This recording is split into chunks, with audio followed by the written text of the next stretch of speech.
Go hand in hand, and that's why especially it's important not only to protect our friends in the wild, but also their habitats as well. And this man is going to do just that. Chris Evers. Chris just brought out a skink. Animal Embassy. Skink, yeah. Skink, right? I said it correctly. Yep, not a stink, a skink. This is a Solomon Island prehensile-tailed skink, and his name is Solomon. We give our animals names that help kids to remember who they are and where they should be. Sadly, he was taken from the wild over 30 years ago after significant logging on the Solomon Islands where he's native to, and then people came along and collected the animals that had been displaced. So he's over 30. Sold them into the pet trade. Older than you are. He's 30-something. Yeah. Right. Yeah. So actually, Ryan, if you wouldn't mind putting this glove on. Okay. And see what we're getting ourselves into here today. Oh boy! Never know. We have a treat from our last segment. Carrie gave us orchids to feed Solomon. For humans as well as for animals. Oh, humans can eat them. Do I just hold it by his mouth or actually rip him off? Do that, Ryan. Huh? No, I'm just kidding. No. Geez. You just hold it right up to him and he's get like an edge of it to him, and he should. Oh, look, he's gonna. Oh, look, he's got a tongue cute little there. skink. So part of how we help our animals to be comfortable in different situations is by feeding them when they're on program. So an orchid would certainly be a treat for him, and it doesn't seem like he's very interested. He's not hungry. But it's the thought that counts, right? I thought it tasted tried. good. So Solomon, we use him to help teach kids that we shouldn't be taking animals from the wild. And with Earth Day having just passed, we're talking a lot about how to be better to the environment, how to be better to the world, how to be better to each other and to the animals. So find an animal in nature, let it stay where it is. All right, that's what we'll do.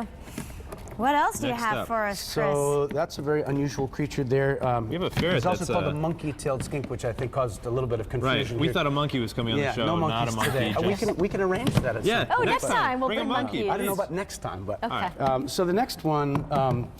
Is what's called a soft-shelled turtle. Okay. Unfortunately, for a lot of our native species, this is just a turtle shell, but for a lot of our, that's also a soft-shelled turtle there, Ryan. For our native species, a lot of people have taken them. They see them in town parks. They bring them home with them. They find the babies at this time of the year crossing the road, and they bring them home. Don't bring them home. Okay. The question is, why did the turtle cross the road? Why? Because he was trying to go home? To get to the other side, right? Right. So if a turtle is crossing the road, assist them if it's safe to do so. Don't take them to the local pond. If they're there, there's a reason. Take them across the road if it's safe. Got it. So this is an animal from the exotic region of the Ohio River Valley. So exotic. Yeah. But very unusual creature. This is a soft-shelled turtle, literally. He's excited, huh? The shell of most turtles is bone, as you can see with this, because it doesn't have the scales. Both these are from box turtles.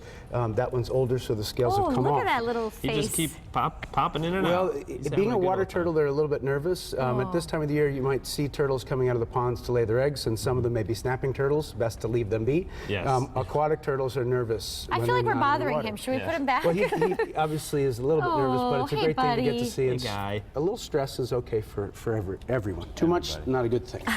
So that's our soft-shelled turtle. Okay. Another one of our great ambassadors, and that was living at a school, and then the school decided they didn't want him anymore. So you Which isn't a great message for the children, but I'm glad that he's with us. You know, it's in good hands. We want to help people understand. You have a pet, you have to be committed to it, and so we are committed to these guys for sure. Another animal that a lot of people have as pets. This little guy. This is a fairly common one. We use our domestic ferrets to help teach kids about endangered species. One of our great programs is our endangered species program, and this guy looks a lot like our native black-footed ferret, which almost went extinct. They were down to 18 in the wild. Oh, wow. And so through captive breeding, biologists were able to bring them back to the point that they were able to release them back to the wild. But they had to take extreme measures to save them, which meant removing them from the wild so they could breed them and genetically manage the population so that then they could get back to the wild. And I asked, does this guy bite? And you gave me like a 15-second pause, and he said, oh, no, he won't. So, all right, are you sure? Yes, I'm sure. Give him a pet ride. It is a carnivore, so they do have sharp teeth. Oh, wonderful. Sharp nails, too. Loosen your grip a little bit, Ryan, otherwise he will bite you. Okay, all right. very loose, Chris, buddy. thanks for being here. We'll see you It's always guys my tomorrow. pleasure. Thank you guys for having us back.